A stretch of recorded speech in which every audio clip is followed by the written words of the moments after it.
Today, we're seeing video being used a lot in business. And matter of fact, it's used for getting work done in many ways. There's video that you can record and program, you can watch it later, but a lot of video where you're having video conferences and people that work remote can tap into this and do a lot. Hi, I'm Terry Brock, and I want to talk with you about this. I work with people around the world as a coach, showing people what to do, creating a lot of videos, using it extensively. Hey, a while back, I was the chief enterprise blogger with Skype. They asked me to come on board and help with a lot of creative ways to do blogging and operating from home. We wrote a lot of articles about operating remotely, what to do in particular areas that you need to be aware of.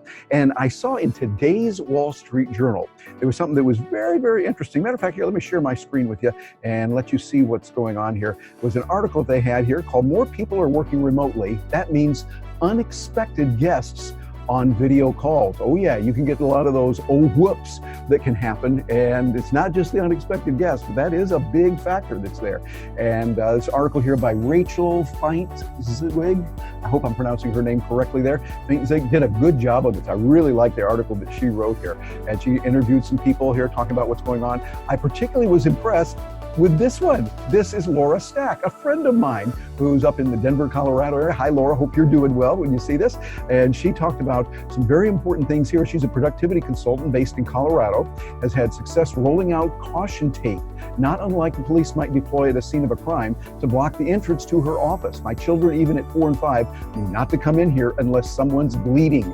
I like that. See, Laura is really good at that. And what she does, something that you and I need to practice, and that's making sure you get all those little I's dotted, T's crossed. Think about possibilities and the what ifs that are out there. She said that really important. She says she urges clients to fasten do not disturb signs over doorbells and install private screens around computers to block out embarrassing ephemeria like dirty laundry or suggestive movie posters that might be in view during a video conference. This is really important. So you want to make sure that when you're doing your videos, when you're putting them together, that you are able to address them, because these kind of things are a part of what we do. It's something that is now happening in the world. It's something that we're using a lot. And I got a few notes here that I wanted to share with you. Notice my fancy, spared no expense with the graphics here for you today, but a lot that can be there.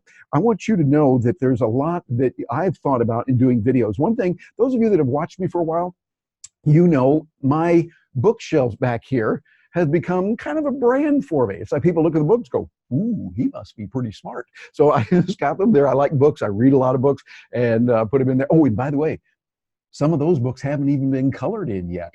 Yeah, but I use those, and I got the flags too. That's kind of another thing. I'm very international. These are countries where I have been and had a particularly good experience. And I actually need to get a few more flags too, and some that I don't have yet, but I'm looking for them.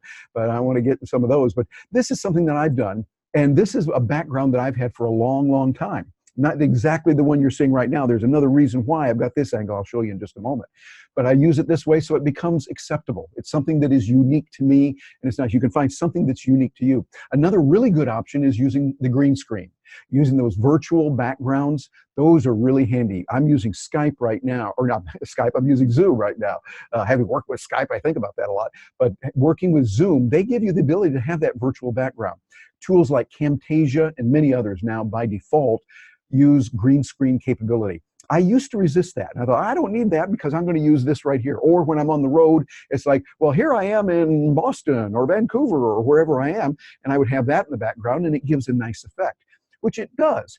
But sometimes you want to use the green screen because it gives you the ability to use branding or to bring up graphics easier, which you can do on this, but you can put a graphic behind you that's always there. That would be an option. I like to use that often with clients. So when I work with different clients, we'll have different kinds of green screen backgrounds. But that's a good option of what you can do. But what I want to do is I want to give you some tips that can help you when you're doing video at home or remotely, and you want it to be professional, but you want to make sure everything goes right. First of all, very important, plan ahead. This is what Laura Stack talks about. It's what I recommend also. You want to make sure that you've got all the noise-making devices muted. That's important. Sometimes you have that, you know, how many times have we seen you're doing a recording, it's really important, and then boom, phone's going off. And if you're doing a recording and it's really a little more on the formal side, that makes it a little bit difficult. Watch out for the doors. Close the doors that are going to be, could have little kids or relatives or others come through, and let them know what's going on. Let them know, like Laura has done, and like others in that article, which I'd recommend reading that Wall Street Journal article there. It's really good. Make sure that they know, okay, I'm in here now, I'm working, please don't bother me unless someone's bleeding. I like the way that Laura said that. I would say barring an emergency for property or human life, kind of leave me alone at that point. I would say that's point number 2, by the way, leaving those notices, different places so that people will know that. Number 3 is, I would say you'd want to make sure that you check out beforehand the process. Do a test. Matter of fact, I did that here. I'm using a different microphone here. So this little microphone's clipped on, but as I wander farther back, you still can hear me well. And I've got my desk raised so that I can move around, get a little bit of mobility. It gives a different dynamic than just sitting. Sometimes I use that, and many people do that, but I like the idea of, at times, getting up and moving around, particularly if I'm doing a webinar or I'm doing something that's a virtual interactive presentation. A little bit more by moving around keeps me energized. You have a little more energy that way. And secondly, it makes it more interesting for the people who are watching it. I think that's really important. Number 4, and here's what I'm going to share with you. I've never shared this before, and I'm going to right now. I want you to see something that you probably have already noticed right there. Do you see that? This is a little hanger with some shirts on there and a blazer. Got it right there so that I'm ready to go.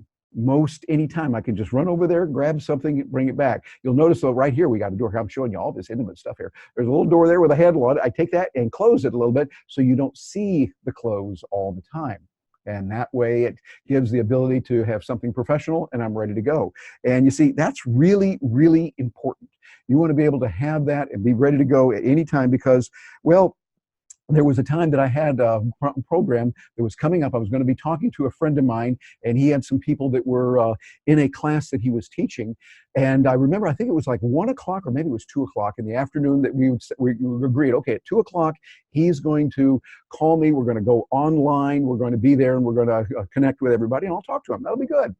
Well, at 1:40, I was running around getting some things done. I live in Florida, so usually I'm wearing cutoffs and nothing else. Okay, I'm going topless. You got topless Terry.